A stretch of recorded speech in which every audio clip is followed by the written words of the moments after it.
Gente, vamos falar sobre as eleições presidenciais de 2018?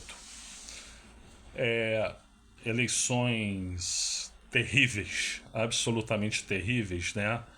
Mas eu vou pedir antes, por gentileza, que você curta aí, dê o seu like, faz isso agora para não esquecer depois, que você se inscreva no canal e que você também compartilhe esse vídeo. Bom, gente, não dá para falar das eleições do Brasil de 2018 se não se falar antes das eleições do impeachment da presidente Dilma Rousseff em 2016, né?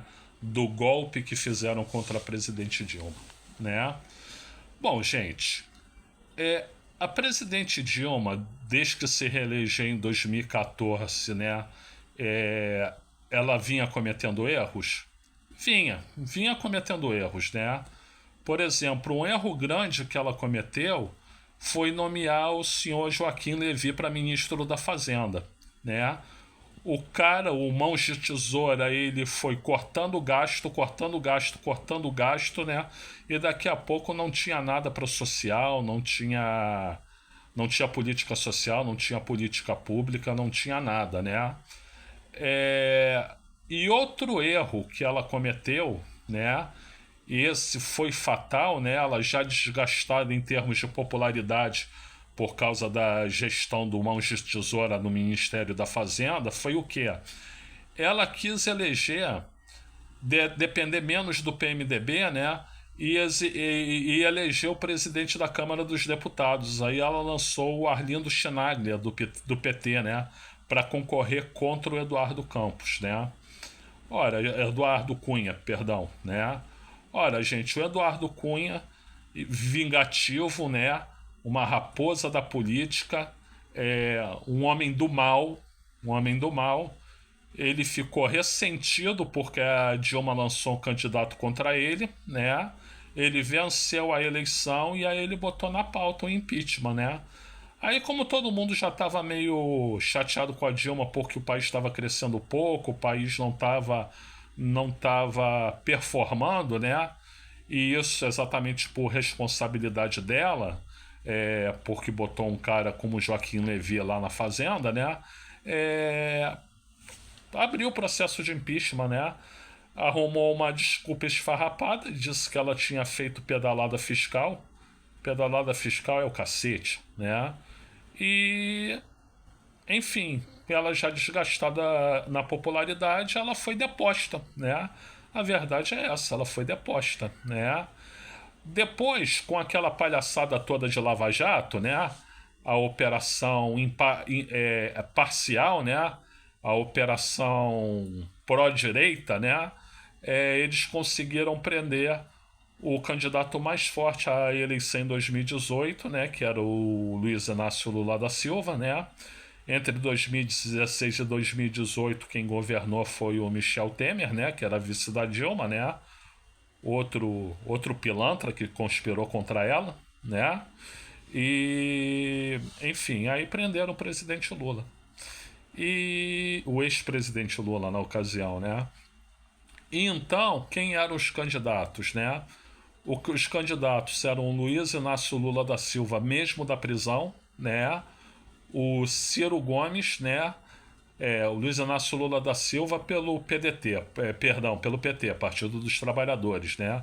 O Ciro Gomes pelo PDT, Partido Democrático Trabalhista, o Geraldo Alckmin pelo PSDB, Partido da Social Democracia Brasileira, né?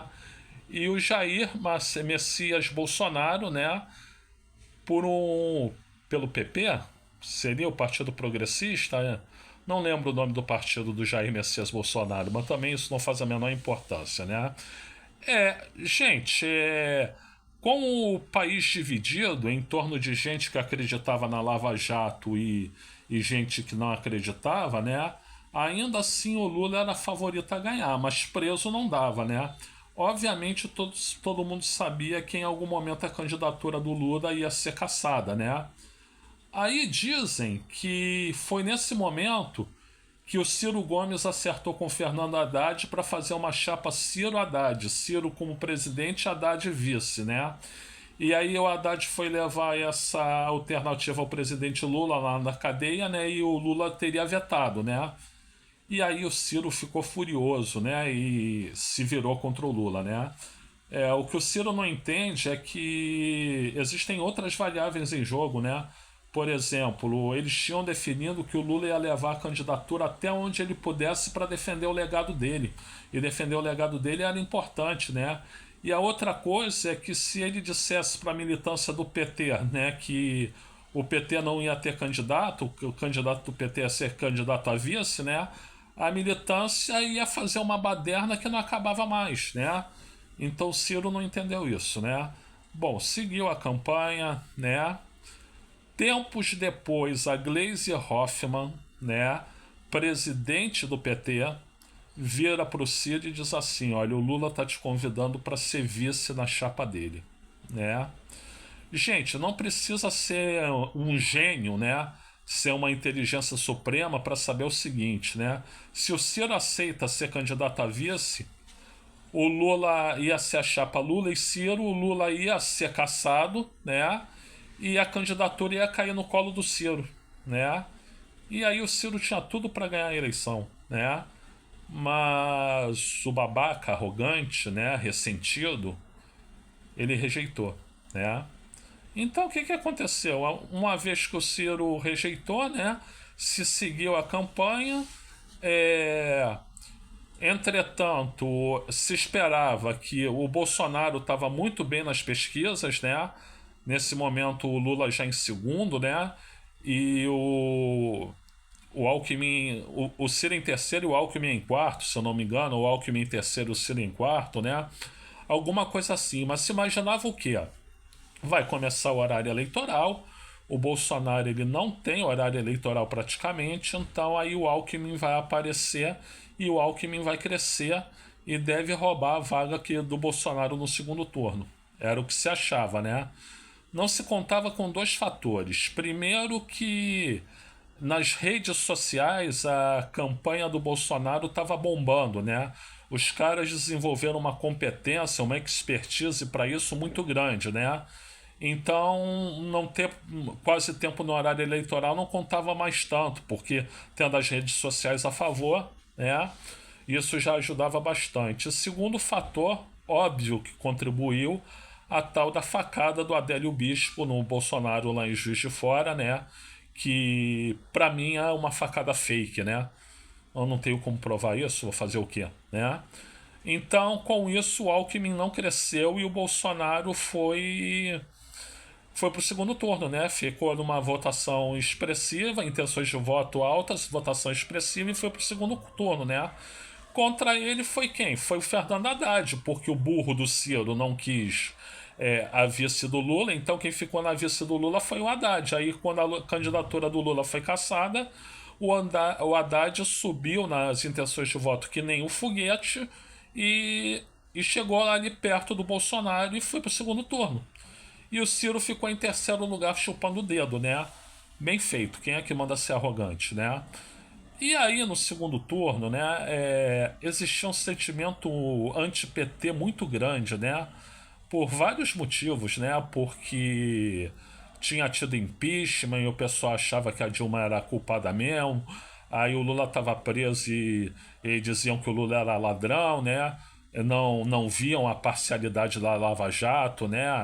A mídia fez a cabeça da população contra o PT, a verdade é essa, né? E o PT também falhou em algumas coisas, então o sentimento anti-PT era muito grande, né?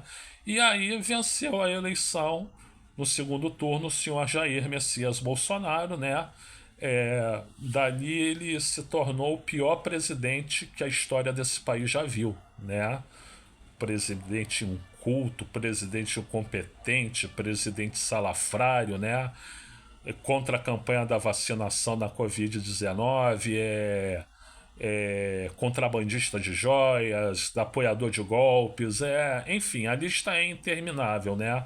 Mas o desfecho da eleição de 2018 foi esse, né? O senhor Jair Messias Bolsonaro, o inqualificável acabou vencendo e se tornou presidente da República. Tristemente. Gente, eu sou o Luiz Felipe Chateaubriand. Eu agradeço pela assistência e vai no meu canal conferir um dos 400 e poucos vídeos que eu tenho lá. Muito obrigado.